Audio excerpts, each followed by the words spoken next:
नमस्कार दोस्तों, स्वागत है आप सभी का। आज जो हम करने जा रहे हैं वो राजस्थान आरपीएससी के द्वारा आयोजित इतिहास जो व्याख्याता है उनका जो पेपर सेकंड है उसके बारे में डिस्कशन करेंगे। आज हम देखेंगे कि इनका सिलेबस किस तरह से फॉर्मेट किया गया है, कौन कौन सी बुक्स का रिक्वायरमेंट रहता है, कौन कौन सी कितने टाइम में हमारा ये जो पेपर है वो कंप्लीट हो जाना चाहिए। चलिए दोस्तों, बढ़ते हैं सिलेबस की ओर। पेपर सेकंड का जो सिलेबस दिया गया उसमें है कि आपको 12th लेवल तक जो भी चीज़ें आपको तैयार करनी है वरिष्ठ माध्यमिक स्तर तक, उसमें आपको पढ़ना होगा प्राचीन भारतीय संस्कृति की मुख्य विशेषताओं को, और भारत की भौगोलिक विशेषताएं कौन कौन सी है और भू सामरिक सीमाएं कौन कौन सी है। पूर्व ऐतिहासिक, जिसे प्राग ऐतिहासिक काल के नाम से जाना जाता है, उसके बारे में आपको देखना है। जी हाँ दोस्तों, मोस्टली आपको जो चीज़ें याद करनी रहती हैं वो 6th से लेकर 12th की एनसीईआरटी, उन सभी को आपको अच्छे तरह से कवर कर लेना होता है। सिंधु और वैदिक जो संस्कृति है उनके बारे में चीज़ें कवर कीजिए। शहरीकरण और भारतीय जो राजनीति है, साहित्य का जो समाज में जो भी विकास हुआ है उसके बारे में देखना है। यदि देखा जाए तो धर्म का, दर्शन का, नैतिकता का, इन चीज़ों का किस तरह से ग्रेजुअली है जो विकास रहा है। नेक्स्ट जो आपसे पूछा गया वो है कि महाजनपद काल। जी हाँ दोस्तों, यहाँ से मोस्ट इम्पोर्टेंट रहता है ये, यहाँ से पक्के क्वेश्चन पूछे जाएंगे आपसे। जैन धर्म के बारे में, बौद्ध धर्म के बारे में, पुराण संप्रदाय के बारे में, इन तीनों के बारे में महासंप्रदाय काल, महाजनपद जो काल रहा है अपना, उसमें ये सारी चीज़ें कवर हो जानी चाहिए। सल्तनत काल से संबंधित यानी कि 1300 से लगभग 1337, 1360, 1330, इस टाइम का जो पीरियड है सल्तनत काल का, उसमें राज्य और राज्य की व्यवस्था क्या होनी चाहिए, समाज और सांस्कृतिक उनका विकास क्या रहा था, उनके बारे में देखा जाएगा। उनके बारे में आपको क्वेश्चन है वो तैयार करने हैं। रजिया सुल्ताना, इल्तुतमिश एक्सेट्रा जो भी चीज़ें रही है। भक्ति आंदोलन जिसमें सूफीवाद है, सांस्कृतिक विश्लेषण है, ये सब चीज़ें आपको कवर कर लेना है। नेक्स्ट आपसे जो क्वेश्चन पूछा जाएगा, कहाँ से, यूरोपियन लोगों के आगमन से। यूरोपियन के आगमन से जिसमें पूछा गया आपसे 18वीं सदी से, या 18वीं सदी में भारत की जो राजनीतिक, सामाजिक और आर्थिक स्थिति क्या रही है। 18वीं सदी में राजनीतिक यानी कि 1700 से लेकर, जैसे औरंगजेब का जैसे ही खात्मा होता है, मुगल एम्पायर जैसे ही ख़त्म हो जाता है, वहाँ से लेकर उसके बाद सामाजिक आंदोलन में यदि बात करते हैं, राजा राम मोहन राय के द्वारा किस तरह से भारत में परिवर्तन लाए गए। आर्थिक स्थिति की बात करते हैं, जैसे अपने जो grand old man of India दादा भाई जो नेहरू जी है, वो the British un British rule पर जो पावर्टी वाली अपनी बुक लेके आते हैं, उसमें भारतीय आर्थिक स्थिति के बारे में व्याख्यान करते हैं, जो आपको वो चीज़ें कवर कर लेनी है। जमींदारी एसोसिएशन वगैरह जो भी चीज़ें संगठन बने हैं।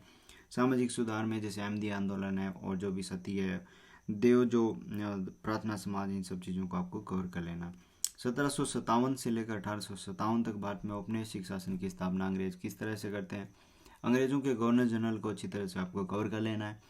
यदि आपको पर्टिकुलर आपकी स्ट्रेटजी गवर्नर जनरल पे रहती है तो आप इतिहास को अच्छी तरह से डील कर पाएंगे, चीज़ों के फैक्ट फिगर्स हैं उनको याद कर पाएंगे।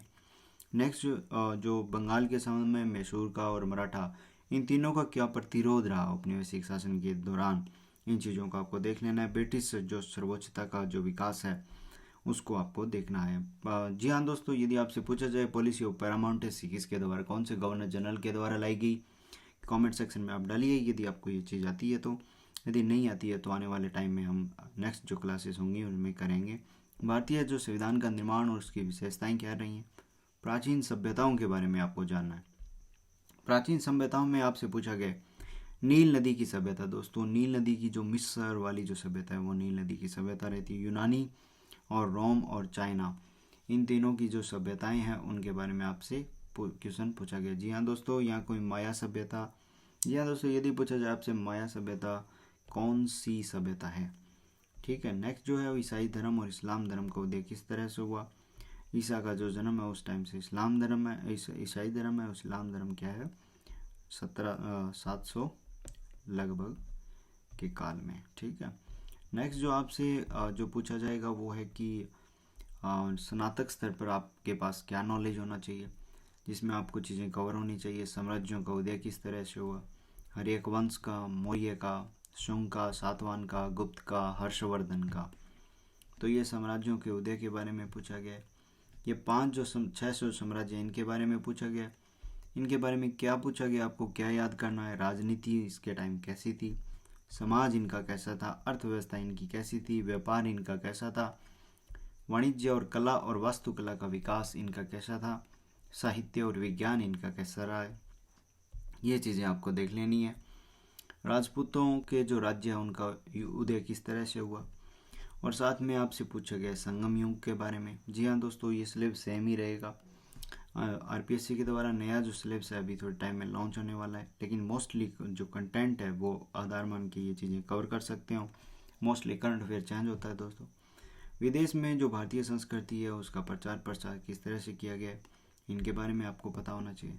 मुगल का जो साम्राज्यवाद कैसा रहा, जिसमें राज्य, राजनीति, अर्थव्यवस्था उनकी कैसी थी, समाज कैसे थे, कला और वास्तुकला कौन से मुगल काल के दौरान, जहांगीर के काल के दौरान यदि मान के चलें तो पेंटिंग जैसे बहुत ज़्यादा फेमस हो गई थी।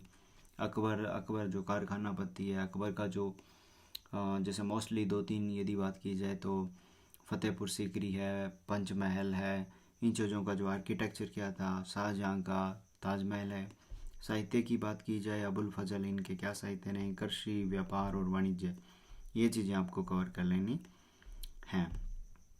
और फिफ्थ इसमें जो स्नातक स्तर पे आपसे पूछा गया है ग्रेजुएशन लेवल पे, 1857 से पहले ब्रिटिश शासन के खिलाफ भारतीय संघर्ष कैसे रहे, 1857 का विद्रोह कैसा, जिसमें प्रकृति, घटनाएं, महत्व और परिणाम क्या थे, सामाजिक धार्मिक सुधारों की यदि बात की जाए तो राष्ट्रवाद का उदय किस तरह से हुआ, शिक्षा का विकास, शिक्षा की भूमिका कैसी रही, प्रेस और प्रतिष्ठित नेता कैसे थे, भारतीय स्वतंत्रता संग्राम में 1885 से 1919 तक का जो काल था उसमें क्या पूछा गया है, 1858 के बाद उसमें भारत का जो संवैधानिक विकास किस तरह से होता है। ये अच्छा पॉइंट है दोस्तों। यदि आप ये जो कंसेप्ट है इसको देखना चाहें तो आप लक्ष्मीकांत से भी चीज़ें काफ़ी कुछ कवर कर सकते हैं। थोड़ा सा संवैधानिक विकास के बारे में आपकी चीज़ें अच्छे कवर हो जाएंगी।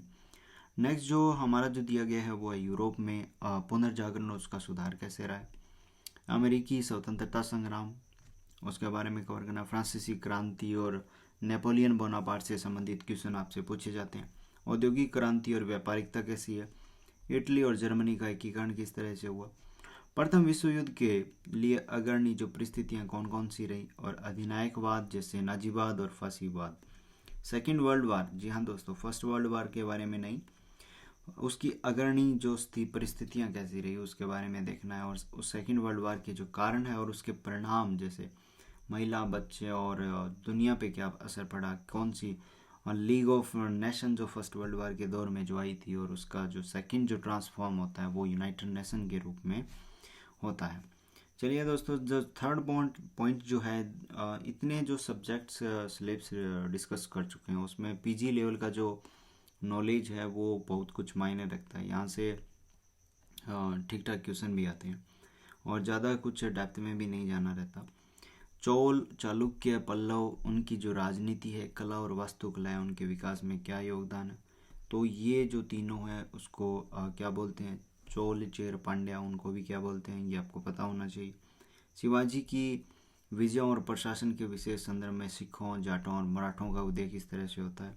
गांधी युग कैसा था दोस्तों, गांधी और राष्ट्रीय आंदोलन कैसे रहे, भारतीय राष्ट्रीय आंदोलन में जवाहरलाल नेहरू जी, उनका क्या योगदान रहा था, सुभाष चंद्र बोस जी और मौलाना आज़ाद जी, वल्लभ भाई पटेल जी और श्री राजगोपालाचारी जी, राजेंद्र प्रसाद जी और भीमराव अंबेडकर जी, उनकी क्या भूमिका रही है और इनकी क्या योगदान रहा है भारतीय राष्ट्रीय आंदोलन में, ये चीज़ें आपको कवर कर लेनी है। मुस्लिम लीग और जिन्ना की भूमिका पे विशेष क्वेश्चन बनेगा यहाँ से। जिन्ना से शायद ही कोई क्वेश्चन पूछा जाए, मोस्टली तो यही रहता है। और भारत का विभाजन, भारत के विभाजन, ये चीज़ें आपको याद रहनी चाहिए, यहाँ से क्वेश्चन बनेंगे। यूरोप में उदारवाद, समाजवाद और राष्ट्रवाद का विकास किस तरह हुआ। नेशनलिज्म यानी कि राष्ट्रवाद की यदि बात की जाए तो आपसे यदि एक छोटा सा कंसेप्ट मैं पूछूं कि वेस्टफेलिया की जो संधि थी वो क्या थी, क्या आप बता सकते हैं दोस्तों? यदि बता सकते हैं तो आप करंट अफेयर में डालिए, अपने कमेंट सेक्शन में डालिए कि कब हुई थी। रूसी क्रांति और चीनी क्रांति क्या थी। अंतर्राष्ट्रीयवाद और राष्ट्रीय संघ और संयुक्त राष्ट्र संघ, यानी कि इंटरनेशनलिज्म के बारे में आपको चीज़ें कवर होनी चाहिए। संयुक्त राष्ट्र संघ के बारे में आपको चीज़ें कवर होनी चाहिए। नेक्स्ट जो है वो आपसे पूछा गया है, जी हाँ दोस्तों, जो इंटरनेशनलिज्म है इसमें दोनों कंसेप्ट पूछ रखे हैं आपसे, लीग ऑफ नेशन एंड आपसे दूसरा जो यूनाइटेड नेशन, ये दोनों कंसेप्ट आपसे पूछे गए हैं। नेक्स्ट जो हमारा जो दिया गया है वो है लास्ट एंड फाइनल। ये सभी विषयों में कॉमन रहता है, जिसमें शैक्षिक मनोविज्ञान, साइकोलॉजी, शिक्षा शास्त्र, शिक्षण अधिगम सामग्री, कंप्यूटर और सूचना प्रौद्योगिकी, यानी कि इंफॉर्मेशन कम्युनिकेशन जो टेक्नोलॉजी है आज के दिन में, उसका टीचिंग लर्निंग में किस तरह से, यानी कि अध्यापक और अध्ययन में किस तरह से इसका प्रयोग किया जाए। शिक्षण अधिगम में मनोविज्ञान का महत्व किस तरह से, अधिगमकर्ता के रूप में, शिक्षक के रूप में, शिक्षण अधिगम प्रक्रिया के रूप में, विद्यालय प्रभावशीलता के रूप में। और सेकंड जो टॉपिक आपसे पूछा गया है उसमें है कि अधिगमकर्ता का विकास किस तरह से होता है। अब इसमें अधिगमकर्ता के विकास में किशोर अधिगमकर्ता के रूप में, अब किशोर के बारे में पूछा जाना आपसे क्वेश्चन पूछा जाएगा, उसमें संज्ञानात्मक, शारीरिक, सामाजिक, संवेदनात्मक और संवेगात्मक और नैतिक विकास के प्रतिमान कौन से पैटर्न रहे और उसके कौन से कैरेक्टरिस्टिक्स हैं वो आपको कवर होने चाहिए। फोर्थ जो पूछा गया है उसमें शिक्षण अधिगम यानी कि टीचर लर्नर्स क्या रिलेशंस क्या होना चाहिए। जो उच्च माध्यमिक विद्यालयों में जो विद्यार्थी हैं उनके लिए व्यवहारवादी, संज्ञानवादी और निर्मितवादी कॉन्स्ट्रक्टिविस्ट जो अप्रोच है उसको कवर किस तरह से देखा जाए। अधिगम के सिद्धांत क्या हैं, इसके निहितार्थ क्या हैं, किशोर अधिगमकर्ता की अधिगम विशेषताएं क्या हैं, उसके शिक्षण के लिए निहितार्थ क्या हैं। फोर्थ यदि दिया गया है वो किशोर अधिगमकर्ता का जो मैनेजमेंट है, प्रबंधन क्या है, इससे संबंधित क्वेश्चन आपसे बनेगा। मानसिक स्वास्थ्य और समायोजन समस्याओं का जो संप्रत्य है उसके बारे में क्वेश्चन पूछे जाएंगे। किशोर का जो मानसिक स्वास्थ्य है उसका संवेगात्मक बुद्धि और उसके निहितार्थ क्या है। किशोर के मानसिक स्वास्थ्य को प्रोत्साहित करने की मार्गदर्शक प्रविधियाँ कौन सी है और उनका किस तरह से उपयोग किया जाए। फिफ्थ नंबर क्वेश्चन जो है वो है संप्रेषण कौशल और उनके उपयोग और शिक्षण की अवधि में और शिक्षण अधिगम सामग्री का आयोजन और इसका उपयोग किस तरह से किया जाए। शिक्षण के प्रतिमान क्या है, अग्रिम संगठन क्या है और वैज्ञानिक जो इंक्वायरी क्या है, इंफॉर्मेशन क्या है, प्रोसेसिंग क्या है, कोऑपरेटिव क्या है और कंस्ट्रक्टिविस्ट जो प्रिंसिपल है शिक्षण आधारित वो कौन कौन से हैं। जो निर्मितिवादी जो सिद्धांत हैं वो कौन कौन से होते हैं। लास्ट एंड फाइनल जिसमें आपसे पूछा जाएगा कि सूचना प्रौद्योगिकी का शिक्षा में किस तरह से योगदान दिया जा सके, जिसमें हार्डवेयर एंड सॉफ्टवेयर का जो कम्युनिकेशन है उस यानी कि इसका कैसे प्रयोग किया जाए, जिसमें प्रणाली उपागम से संबंधित, प्रोसेसिंग से संबंधित जो आपको से अनुदेशन है उसको कवर करना है। कंप्यूटर सहायता प्राप्त अधिगम और कंप्यूटर सहायता प्राप्त अनुदेशन, इन चीज़ों को आपको कवर कर लेना है। आज नेक्स्ट जो final and last and final जिसमें इंफॉर्मेशन कम्युनिकेशन टेक्नोलॉजी है, इसका शिक्षा शास्त्र के समाकलन को प्रभावित करने वाले कौन कौन से कारक हैं वो आपसे क्वेश्चन पूछे जाएंगे। नेक्स्ट यदि हम बात करें तो इसका जो फाइनल जो पेज है, पेज नंबर 8, जिसमें आपसे पूछा गया है कि टाइम ड्यूरेशन बताया गया है कि 3 घंटे का होगा। जी हाँ दोस्तों, आपको याद रखना यह नेगेटिव मार्किंग रहेगी और टोटल मार्क्स हैं वो 300 मार्क्स के जो क्वेश्चन बनेंगे और नंबर ऑफ जो क्वेश्चन है वो 150 क्वेश्चन होंगे। सबसे ज़्यादा जो डिबेटेज है वो सेकेंडरी स्तर का जो लेवल है उसका जो ज्ञान का जो स्तर है आपका कवर होना चाहिए। यहाँ से 55 क्वेश्चन पूछे जाएंगे और 110 मार्क्स के होंगे। उसके बाद ग्रेजुएशन में यदि आपने अच्छी पढ़ाई की है हिस्ट्री की तो आप 55 क्वेश्चन अच्छे से अटेम्प्ट कर पाओगे। यदि आप दोस्तों आप पीजी में थोड़े कम पढ़े हैं तब भी चलेगा, क्योंकि यहाँ से 10 क्वेश्चन ही पूछे जाएंगे, 20 मार्क्स के होंगे। लेकिन आपको साइकोलॉजी बिल्कुल भी नहीं छोड़ के जानी है। पैडागोगी और टीचिंग लर्निंग मटेरियल और use of computer and information communication technology learning, इनका किस तरह से प्रयोग किया जाए, यहाँ से 30 क्वेश्चन पूछे जाएंगे और 60 मार्क्स के क्वेश्चन पूछे। जी हाँ दोस्तों, यदि आपको हमारा ये लेक्चर पसंद आया है, यदि आप चाहते हैं कि कंटिन्यू हम इस तरह के लेक्चर लेके आएँ तो दोस्तों लाइक शेयर एंड कमेंट करना ना भूलिए। मिलते हैं दोस्तों नेक्स्ट क्लासेस में। जी हाँ दोस्तों, आपके लिए एक इन्फॉर्मेशन ये भी है, आपके यदि कोई साथी दोस्त है, भाई बंधु हैं, तो उनको बता दिया जाए कि हम एक रिसेंटली अभी हिंदी जो लेक्चरार हैं, फर्स्ट ग्रेड लेक्चरार, हिंदी विषय से एक नया कोर्स लेके आ रहे हैं।